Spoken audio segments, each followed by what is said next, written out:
Michelle Obama. Every day she's dropped another negativity bomb on us, whether on her podcast or on someone else's. I mean, this audience knows she never says anything positive. It is all complaints. Video of Michelle Obama today making the rounds. It's about what he needs as a grown man in the world. That would be. You should have threw a boy in the mix. I would. I'm so glad I didn't have a boy. Yeah. Because he would have been a Barack Obama. It's like baby Barack. It would have been amazing. No, I would have felt for him. Yes, Michelle Obama says she's glad she didn't have a son. He would have been Barack Obama. When I saw this clip, at a certain point, I wonder if this woman actually hate Obama. What exactly is going on her podcast? She has been doing this for a very long time. When I look at videos, since she started this, every single day, we have situations like this. I have seen a lot of videos on social media. It is important I show you what she said before we go into the full analysis of this clip. And people say mothers raise their girls and love their sons. And I'd say love your son, but raise him too. Raise him to be as strong as you know he's going to have to be. You know, teach him about how to deal with a traffic stop, but also teach him how to communicate in a marriage and be a listening father and to, be a compassionate neighbor and to be a voting citizen, somebody who's going to pay attention and care about something outside of himself, and if you're thinking about that human, then all these choices become a little more clear. One thing, I do want to go back to the work that you've done, the therapy that you've done. And I talk to you about this a lot. That it is rare for men to get help, to seek counseling. And not only have you done it, but you're very vocal about it and you're very clear-headed about it. You give permission to a lot of men out there who need to do work. They need to do some self-reflection and to figure out. Let me say, when I started, I was embarrassed. I was a child of the 50s. Yeah. My dad was a man of the 50s. And we had a lot of mental illness in my family. My aunts, my cousins. It really ran through particularly the Irish side, but the Italian side in some ways also. And no one got any help. Yeah. So when I started, and I only started because I hit a wall and really had, or looking back on it, was somewhat of a breakdown, and that was, I almost felt like, well, I got to get help somehow. Yeah. But I was totally embarrassed. I would hide. I had the baseball cap and the sunglasses, and I'm looking all around to see if anybody's looking at me. It's going in, what office building is he going in? Block, and I'm sneaking into the doctor's office, and I'm sneaking out. I say it, but that might have went on for years. Right, yeah. That's how I did feel embarrassed about it, Yeah. But there was one thing I couldn't argue with. It was working. Yeah. It was simply working. Yes, the guy who posted this is what he wrote. Oh my God, this is so cringe. Michelle Obama is praising Bruce because he made it okay for other men to seek professional help. Seriously, what planet does she live on? That is a question. Someone replied, Michelle Obama knows a lot about men on a deeply personal level. You could almost say she's in the mirror like the Michael Jackson song, except it's not a song. That is someone replying to this guy. I don't always like to go into talks about whether she is this, she is that. My focus is on this clip. Look at what she said here. This has been a thing. I posted a video 1 week ago where Megyn Kelly reacted to Michelle. If you never saw that video, I'm going to replay that so you can see exactly what happened here. You will compare the two and see what she is doing all through. More aggrievement in the following soundbite, and this is another theme with her. How hard it is to be Michelle, how hard it is to be a woman. Here she is in SOT 16.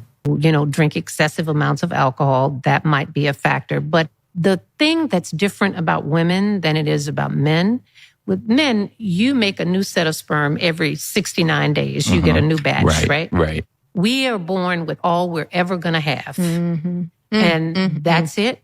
We always getting the short end of I'm something. telling you, isn't it? We get all we have. Sperm after sperm after Well, sperm. we can jack ours up with behavior too, right? No, Like see, you smoking use that and- word, jack up. It's like, be I did careful not there. I was mean like, that. where are you going I didn't with that, mean dude? I just, I was trying not to curse. Yeah, I should have cursed. It would have been better. We might have to bleep that out. No, but seriously.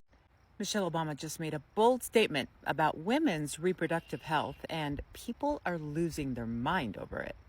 Some are calling it empowering. Others say it's insulting. So let's break it down.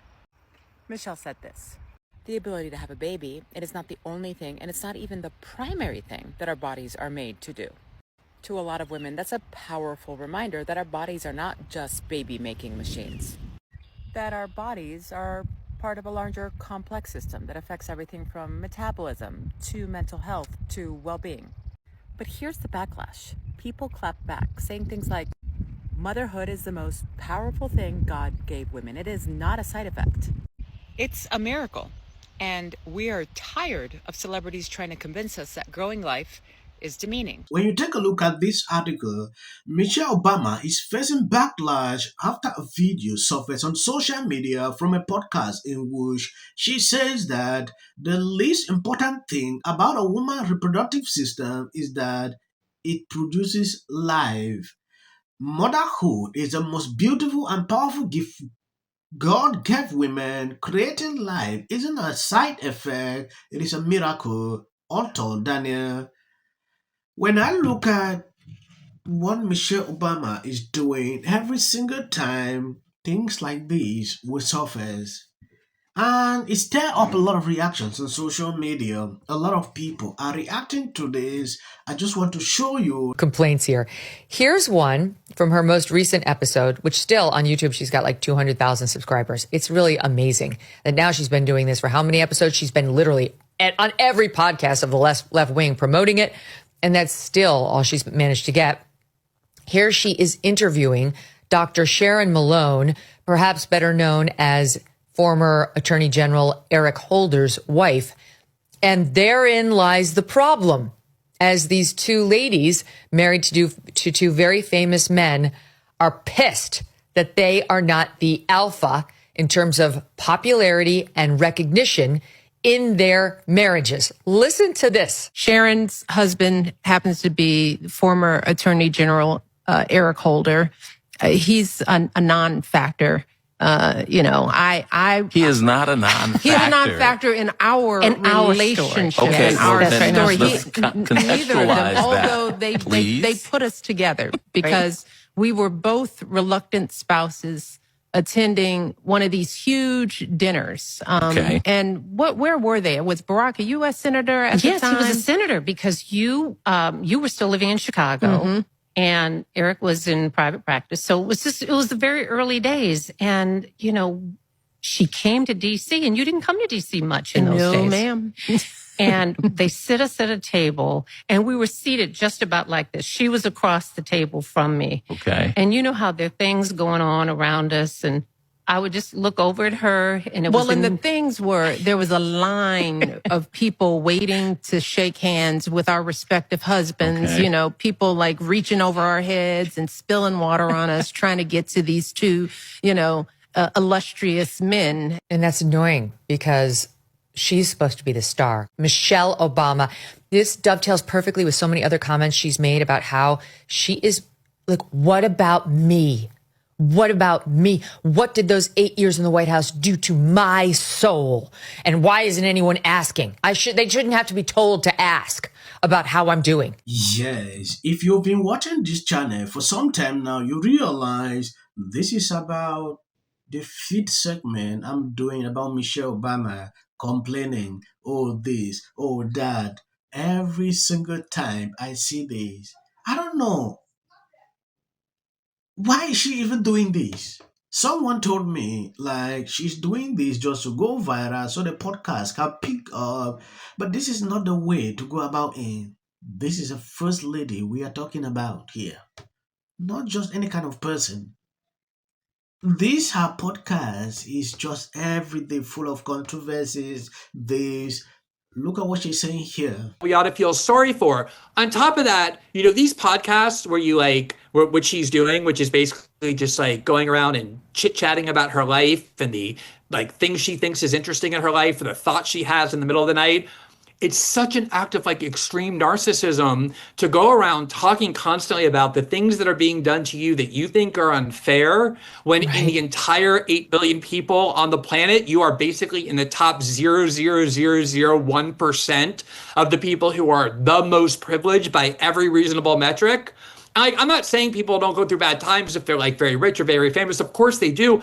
But don't you have any humility at all, any sensibility at all that most people don't want to hear from you about how difficult your life is, given that you live in this lavish wealth and fame and got to be in the White House for all those years, but she's angry about it and thinks that it's worthy of all of our attention.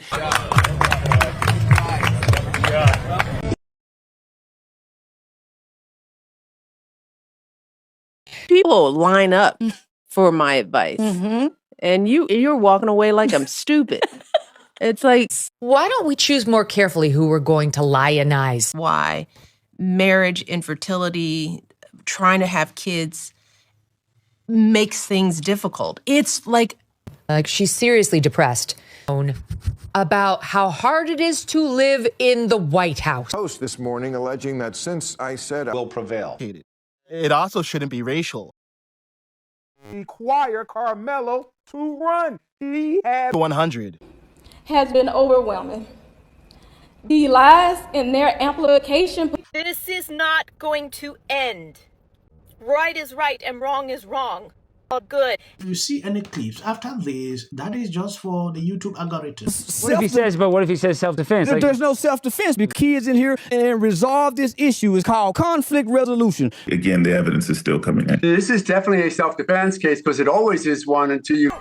Because she's fearful of what might happen to her. Followers for anything. And then the